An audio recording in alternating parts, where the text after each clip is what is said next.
শিকম skill ইউনিভার্সিটির উদ্যোগে রবিবার 2রা অগস্ট হুগলি জেলার শ্রীরামপুরের 58 নম্বর জিটি রোডের উপর এক সামাজিক অনুষ্ঠান ভবনে অনুষ্ঠিত হল শিকম স্কিল ইউনিভার্সিটির এডুভিশন সামিট 2026।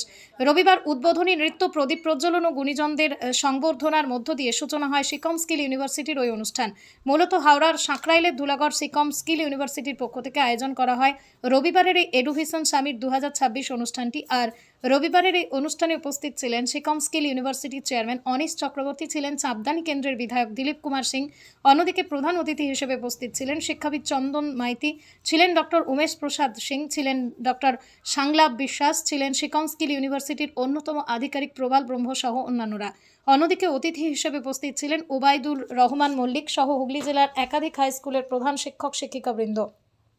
আর রবিবার ওই অনুষ্ঠান শেষে এক সাংবাদিক সম্মেলন করেন শিকম স্কিল ইউনিভার্সিটির আধিকারিকগণ। যে সাংবাদিক সম্মেলন থেকে প্রতিষ্ঠানের আধিকারিকরা তুলে ধরেন শিক্ষাক্ষেত্রে উন্নতির নানা দিক। প্রসঙ্গত, বর্তমানে শিকম স্কিল ইউনিভার্সিটির হাওড়া ও বোলপুর ক্যাম্পাসে 14টিরও বেশি মূল বিষয় ছাড়াও একাধিক বিষয়ে পড়াশোনা করার সুযোগ রয়েছে। অন্যদিকে এই প্রতিষ্ঠানের মুকুটে রয়েছে অতীতের প্রায় 40 বছরের শিক্ষার অভিজ্ঞতা, রয়েছে উন্নত মানের আধুনিক শিক্ষার পরিবেশ। অন্যদিকে শিকম স্কিল ইউনিভার্সিটির আধিকারিকরা বলেন, শিকম স্কিল ইউনিভার্সিটির ছাত্রছাত্রীদের জন্য রয়েছে 100% চাকরির নিশ্চয়তা। এদিকে এদিনের এই অনুষ্ঠান থেকে অনুষ্ঠানে আসা সকল অতিথিদের উত্তরীয় পরিয়ে পুষ্পস্তবক ও স্মারক দিয়ে সংবর্ধনা জানায় উদ্যোক্তারা। দেখুন, আমাদের শিক্ষা নিয়ে যেটা আমি আগেই বলেছি, আমাদের এই চাপদানি বিধানসভা এখন ন্যাশনাল লেভেলেই আমাদের এই শ্রাবণী মেলা যাচ্ছে। নিমাই তীর্থঘাট থেকে যে আমাদের শ্রাবণী মেলা অনেক দিন ধরে আছে, 700 বছর পুরনো ঐতিহাসিক একটা জায়গা, যেখানে চৈতন্য মহাপ্রভু স্টার্ট করেছিলেন। এখান থেকে তারকেশ্বর অবধি যেভাবে আমরা এই সুন্দরীকরণ করেছি আমাদের মাননীয় শ্রী সুবিধা অধিকারী সিএম সাহেব নেতৃত্বে, আর আমাদের ডিএম, এসডিএম, সিপি, কমিশনার, আইসি, ওসি, কেএমডিএ, ইউডিএমএ সবাইকে নিয়ে, মিউনিসিপ্যালিটি, পিডব্লিউডি, ইলেকট্রিসিটি সবাইকে নিয়ে যেভাবে মানুষদের জন্য আমরা পরিষেবা তৈরি করেছি, এটা আমাদের মাননীয় শ্রী সুবিধা অধিকারী নেতৃত্বে আমরা করতে পেরেছি।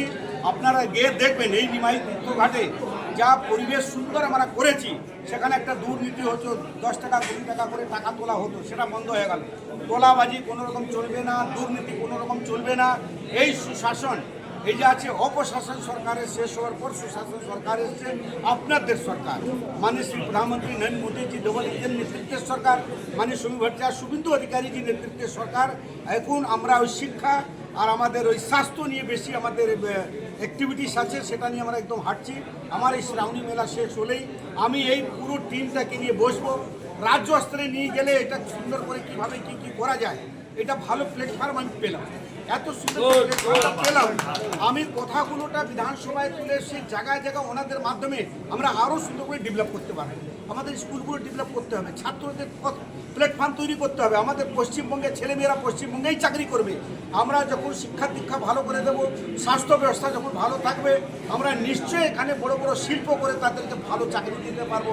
বড় মেডিকেল হসপিটাল করার পর তাদেরকে ভালো এখানে আমরা ডাক্তার তৈরি করতে পারবো। সেই জন্য আমাদের পরিকল্পনা মাননীয় শ্রী সুবিধা অধিকারীর নেতৃত্বে চলছে।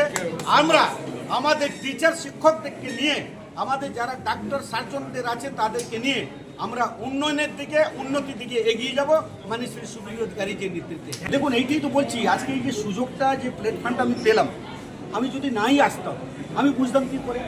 ওনারা ইনভাইট করেছেন, আমি বলেছি যতই চাপ থাকে কিন্তু আমি 5 মিনিটের জন্য আসবো। এলেই তো বুঝলাম নাকি আমি এখান থেকে তুলে নিয়ে বিধানসভা অব্দি কথা বলবো, ওখান থেকে সারা রাজ্যে জুড়ে আমরা এই প্ল্যাটফর্মটাকে আরও বড় করে, আর আমাদের যারা স্টুডেন্ট আছে, আমাদের ছাত্রছাত্রীদের জন্য আরও সুবিধা পাইয়ে দেবো। আর এই টিমের মাধ্যমে আমরা এই পশ্চিমবঙ্গে উজ্জ্বল পশ্চিমবঙ্গে করতে পারবো, বিকশিত পশ্চিমবঙ্গ করতে পারবো, শিক্ষার দিকে এগিয়ে নিয়ে। এটা তো হওয়ারই ছিল, এটাই কাম্য। রাজ্য সরকার এটাই চেয়েছিল যে আমাদের জেলার ছাত্ররা যাতে উপকৃত হয়। সব যেগুলো ইউনিভার্সিটি যেগুলো আছে, ভালো ইউনিভার্সিটি বলতে সেগুলো সব কলকাতা কেন্দ্রিক, কিন্তু শ্রেষ্ঠ ইউনিভার্সিটিটা যেটা আমরা জেলায় ব্যবস্থা করেছি সেটা বোলপুরে 12 বছর চলার পরে সরকার থেকে আমাদেরকে আবেদন জানায়। আমরাও সেই আবেদনে সাড়া দিই যে আমাদের দ্বিতীয় ক্যাম্পাসটা হাওড়ায় হওয়া উচিত, কারণ হাওড়া কলকাতার পরে সবচেয়ে বৃহত্তর জেলা। হাওড়ার বৃদ্ধি মানে পুরো ইন্ডাস্ট্রির বৃদ্ধি পাওয়া, আর হাওড়া জেলার সাথে অনেকগুলো, আমরা 2 জনকে ভাগ করেছি শিক্ষক থেকে, যেটা বোলপুর তার পুরুলিয়ার জেলা, বর্ধমান জেলাকে খুবভাবে সাপোর্ট করছে, মেদিনীপুরকে সাপোর্ট করছে, আবার হাওড়াও আমাদের হুগলি জেলা একবারে পাশের জেলা, হুগলিকে সাপোর্ট করছে, বর্ধমানকে সাপোর্ট করছে। তাই জন্য সব জেলাগুলো যেগুলো অন্তত 10টা জেলা হাওড়া নিয়েছে, 10টা জেলা বীরভূম নিয়েছে, 10টা জেলা নিয়ে আমাদের কাজ চলছে যাতে সব জেলার ছাত্ররা বিকশিত হয়, জেলার ছাত্রদের যেন আরো প্রাধান্য দেওয়া হয়, জেলাকে যেন তুলে ধরা হয়। আমাদের প্রচন্ডভাবে মটোটা হচ্ছে জেলাকে কি করে সমৃদ্ধি দেওয়া যায়, জেলাকে শক্তিশালী করা যায়। সেই জায়গায় আমাদের হাওড়ায় অনেকদিন ধরে আমাদের কাজ চলছে। হাওড়া ক্যাম্পাস আমাদের 30 বছরের ক্যাম্পাস, সেটা যখন এখন ইউনিভার্সিটি ক্যাম্পাসে রূপান্তরিত হলো তার শক্তি অনেক বৃদ্ধি পেল। এখন হাওড়া জেলা গর্বিত যে তার প্রথম প্রাইভেট ইউনিভার্সিটিটা শিক্ষক নিয়ে। আমরা advance society for investors and administration Cooch Behar থেকে কাকদ্বীপ, বহরমপুর থেকে বাঁকুড়া, আলিপুর থেকে আলিপুরদুয়ার বিস্তৃত আছি 23টা জেলা।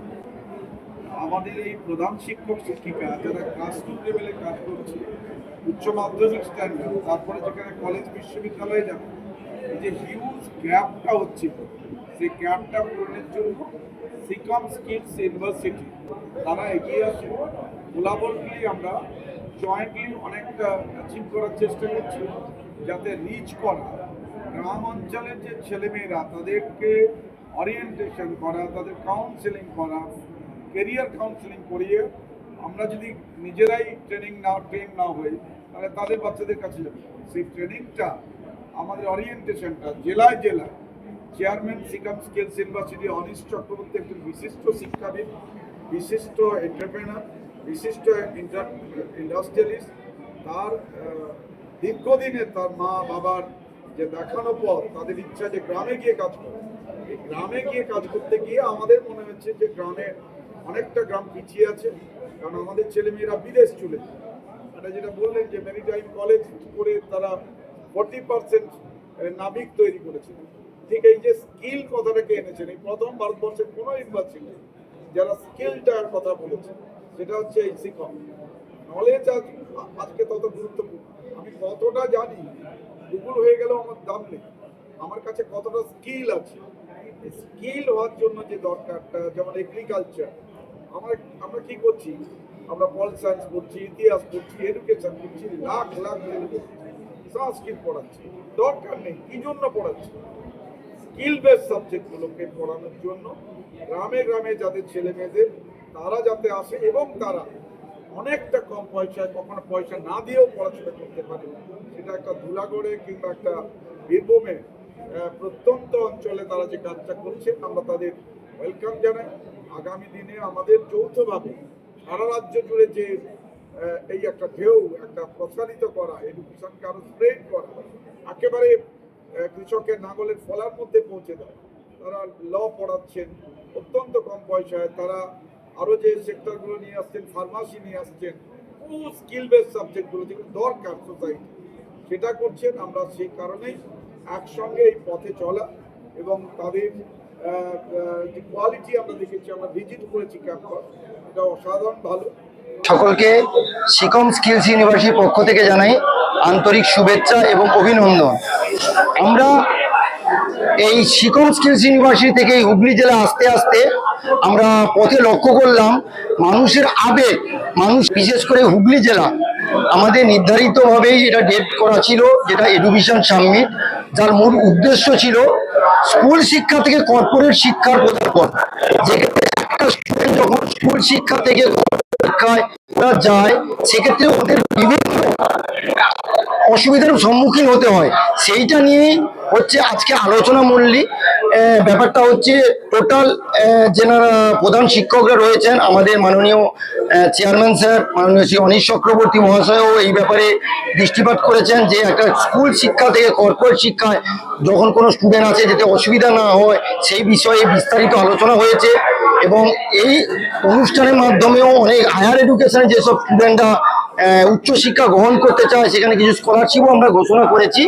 বিশেষ করে আমাদের ফার্স্ট চ্যান্সেলর ম্যাম মাননীয় নীলিমা চক্রবর্তী স্কলারশিপ অ্যাওয়ার্ড ঘোষণা করা হয়েছে, যেখানে ভারতবর্ষ নয় গোটা যে কোনো স্টুডেন্টরা যদি উচ্চশিক্ষায় আঙিনায় ঢুকতে চায় সেক্ষেত্রে আমরা নীলিমা স্কলারশিপ অ্যাওয়ার্ড ঘোষণা করেছি। বিশেষ করে ছাত্রীদের ক্ষেত্রে যারা উচ্চশিক্ষায় শিক্ষিত হতে চায় 50% স্কলারশিপের মাধ্যমে এই ইউনিভার্সিটিতে পড়াশোনা করার সুযোগ রয়েছে। এবং ছাত্রদের ক্ষেত্রে যারা হচ্ছে 75%-এর উপরে নাম্বার পেয়েছে, আমরা পিএন চক্রবর্তী স্কলারশিপ অ্যাওয়ার্ড ঘোষণা করেছি। ওনারাও 25% স্কলারশিপ পাবে আমাদের এই ইউনিভার্সিটিতে নির্দিষ্ট কিছু কোর্সের জন্য। সেক্ষেত্রে শুধু এই জেলা নয়, এই জেলার সঙ্গে 23টি জেলায় আমাদের এই অনুষ্ঠানগুলো হচ্ছে। আমরা দেখতে পাচ্ছি